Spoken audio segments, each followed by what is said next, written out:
evening and welcome to Left, Right and Centre on what has been a politically explosive day for the BJP. L.K. Advani resigns from the party's top posts just a day after Narendra Modi's elevation as chairman of the 2014 campaign committee.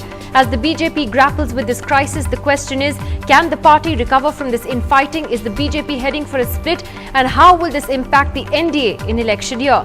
I'm Nidhi Razdan and our top story tonight, L.K. Advani stunned the BJP this morning by dramatically announcing his resignation from key party posts. In a letter to party president Rajnath Singh, Advani, who's been in a sulk over Narendra Modi's promotion, said that he was finding it difficult to reconcile with the current functioning of the party and added that most leaders were just concerned with their personal agendas.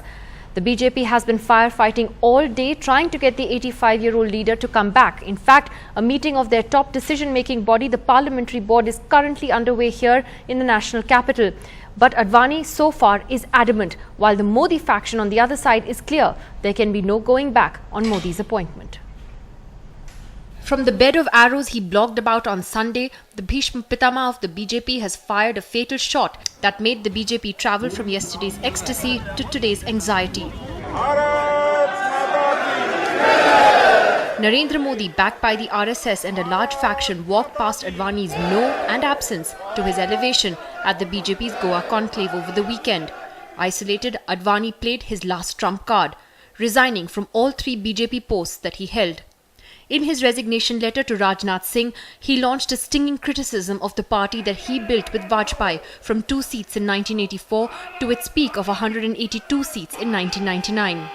Now he finds it difficult, he says, to reconcile the current functioning or the direction in which the BJP is going.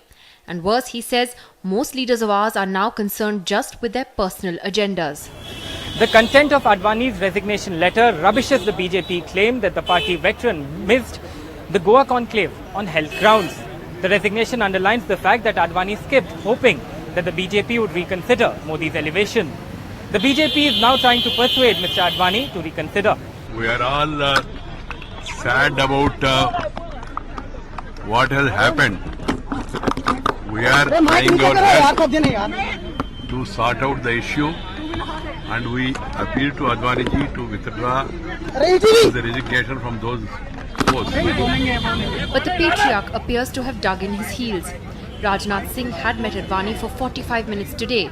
Sources say by making his resignation public, despite Rajnath's appeal not to do so, Advani has reduced options for Rajnath. Worse, the RSS is saying a firm no to undoing Modi's elevation, and that gives Rajnath Singh very little elbow room. Narendra Modi, after his elevation, was preparing for opposition from Advani, but certainly not his resignation. It came a day after Modi was elevated to much applause against Advani's wishes as chief of the BJP's campaign committee for 2014. It undermines the value of Modi's tweet that he spoke to Advani ji on the phone. He gave me his blessings, honoured and extremely grateful to receive his blessings. BJP cadres in the Modi camp are saying that the BJP should extend the courtesy of asking Advani to withdraw his resignation, but that courtesy should not include a compromise. Those close to Advani have found a rallying point against Modi. तो मुझे थोड़ा हैरानी हुई कि उन्होंने बिना हमको विश्वास में लिए ये बात कर दी। मैंने कहा मैं आ रही हूँ, 4:45 नहीं, मैं अभी आ रही हूँ। मुझे लगता है हम मना रहे हैं, मैं विश्वस्त हूँ कि हम मना रहे हैं। Advani might have accused the BJP functioning for his resignation, but his real target is the RSS and its increasing grip over the BJP. In 2005, the RSS forced Mr. Advani to resign after his Jinnah remarks. In 2009, the RSS forced Advani to quit the leader of the opposition post.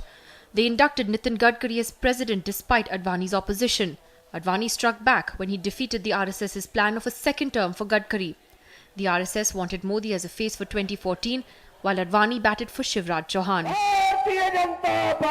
Interestingly, Advani has kept the NDA option alive by not resigning as head of the coalition.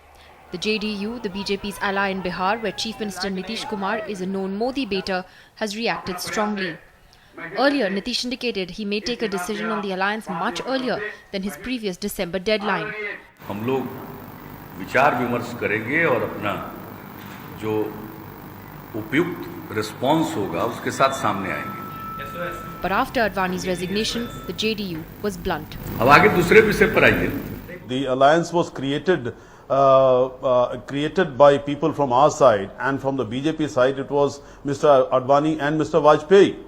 Now, if such founder members of this alliance are going to exit, I don't think it would really be very convenient for us to deal with the new setup which is coming within the BJP. It's my apprehension. It might not work out. Though several leaders have met him, it's still not clear what Advani wants. Doing a U-turn on Modi's elevation, though, will hurt the BJP.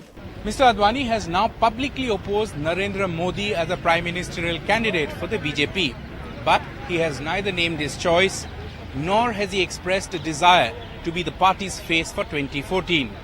On the other hand, the lone justification by BJP's rank and file is that the former Hindutva mascot and one-time RSS pet is fighting a losing battle against his protege. With Alok Pandey, Sandeep Phukan and Rahul Srivastav, Nidhi Razdan for NDTV. And this evening, Narendra Modi has tweeted saying that he had a detailed conversation with Advani on the phone. I urged him to change his decision. I hope he will not disappoint lakhs of Karyakartas. He also said significantly that he spoke to Rajnath Singh. In such a short time, I can't reach the parliamentary board meeting, but will stand by whatever decision the parliamentary board takes. That meeting, as we mentioned, is currently underway here in Delhi. And so, as Advani resigns from these party posts in the BJP, can the party recover from this infighting? What is the damage that LK Advani can realistically do, and what happens to the NDA? Joining us on Left, Right and Centre tonight, we have Mr. Pawan Verma, advisor to Nitish Kumar for Culture and Information. Also with us this evening are commentators Tavleen Singh, Siddharth Bhatia and Akar Patel. We're also joined by the BJP's national spokesperson Siddharth Nath Singh. Siddharth, let me ask you first. There was a lot of euphoria in the BJP over the weekend, particularly yesterday when Mr. Modi's announcement came. The mood has been very different today. Would you concede that now it's an open warfare between Mr. Advani and Mr. Modi? I will not call it a warfare, but yes, there is a kind of crisis. Nidhi, I'm getting an echo. I'm sorry, you know. It's a very loud echo that I'm getting. Can that be corrected and come back to you again? We'll correct it and come back to you. Let me take that to Tavleen. Let's get your views on that, Tavleen. Is this now all out in the open? It's open warfare. It's Advani versus Modi, Advani versus the RSS. What's the damage? Well, for a start, it's been that way for a long while. It's not something new that happened yesterday. This war has been ongoing, as far as I know, for more than a year. Ever since Narendra Modi began to become the BJP's most popular leader, we've had a very crotchety Advani sitting in the background getting very irritated, and the irritation became much more palpable after he won his third term.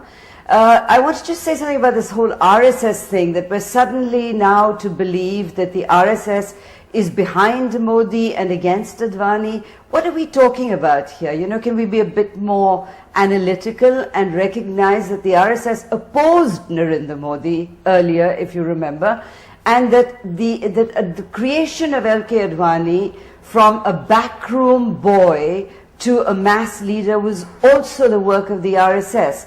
So, you know, the reason why the RSS has probably accepted Narendra Modi is that he is the only leader in the BJP who has something new to say. Exactly. So the RSS's position has also changed. I'll just go back to Siddharth, who I hope can hear us better now. Siddharth, how badly hurt is the BJP by this now open warfare? As Tavleen rightly said, it's been simmering there for such a long time. We've all known about it. But here you have it playing out in this rather ugly way. How does it hurt your party? How much does it hurt your party? Well, Nidhi, I may put it a little differently, that when a father is unhappy or hurt, no family can be said that we are all happy. But certainly we need their blessings. But the time comes when the sons needs to be in the field and plow the field and harvest it and take the fruits with them and show it to the father that this is what the hard work we have done. And surely, but at the same time, if he is hurt or there is some misunderstanding, we are and our senior leaders are with Mr. Rajnathji's residence. We are discussing the ways and finding how we can go up and convince and persuade Mr. Advani ji to take his resignation back. So to that extent, I think yes, there is something we are working towards it. It's an internal matter, but definitely we would like this crisis to end as soon as possible. Well, Siddharth, there's also an observation that perhaps the BJP was very gung-ho in Goa, and to the extent that Advani seemed to have been sidelined last minute, his posters came up, his name wasn't really taken by any of the prominent leaders in their speeches. It's not like anyone went up on stage there and thanked him. Could there have been more sensitivity in the way the party handled the patriarch? Nidhi, I'll disagree with you what you are saying. Again, it's your observations, and observations are drawn on maybe some sources or something like that. But let me put, there were enough posters of Advaniji and Atalji and everybody.